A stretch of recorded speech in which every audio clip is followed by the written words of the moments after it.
દાહોદની વાત કરીએ। દાહોદ મનરેગા કૌભાંડમાં મંત્રી પુત્ર સહિતના રિમાન્ડ મંજૂર કરવામાં આવ્યા છે। મંત્રી બચુ ખાબડના પુત્ર કિરણ ખાબડના 4 દિવસના રિમાન્ડ મંજૂર કરવામાં આવ્યા છે। તત્કાલીન ટીડીઓ રસિક રાઠવાના પણ 4 દિવસના રિમાન્ડ મંજૂર કરાયા છે, જ્યારે દેવગઢ બારિયાના એપીઓ દિલીપ ચૌહાણના 10 દિવસના રિમાન્ડ કોર્ટે મંજૂર કર્યા છે। પોલીસે ત્રણેય આરોપીઓના 14 દિવસના રિમાન્ડની માંગ કરી હતી, જ્યારે કોર્ટે આ આરોપીઓના રિમાન્ડ મંજૂર કર્યા છે। તો પોલીસે આજે આ ત્રણેય આરોપીઓને કોર્ટમાં રજૂ કર્યા હતા અને રિમાન્ડની માંગણી કરી હતી।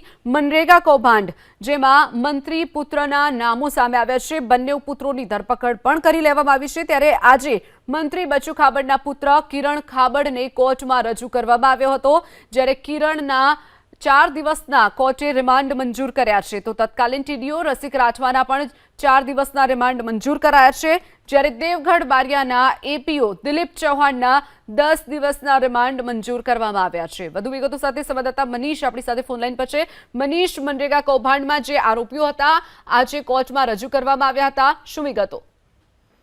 જરૂરથી જે મનરેગા કૌભાંડમાં મંત્રી પુત્રના જે બીજા પુત્ર કિરણ ખાબડ સહિત 2 લોકોને આજરોજ કોર્ટમાં રજૂ કરાયા હતા। ડીવાયએસપી સાથે અહીં પહોંચ્યા હતા। ખાસ કરીને તેઓને કોર્ટે હાલ તો 4 દિવસના જે રિમાન્ડ મંજૂર કર્યા છે કિરણ ખાબડ અને ટીડીઓ રસિક રાઠવાના, તેમજ એપીઓ દિલીપ ચૌહાણના 10 દિવસના રિમાન્ડ મંજૂર કર્યા છે। હાલ તો જે પોલીસે 14 દિવસના રિમાન્ડ માંગ્યા હતા તેમાં 2 લોકોને 4ના અને એકને 10 દિવસના રિમાન્ડ મંજૂર કર્યા છે। હાલ તો પોલીસે તમામ ઘટનાને લઈને વધુ તપાસ હાથ ધરી છે।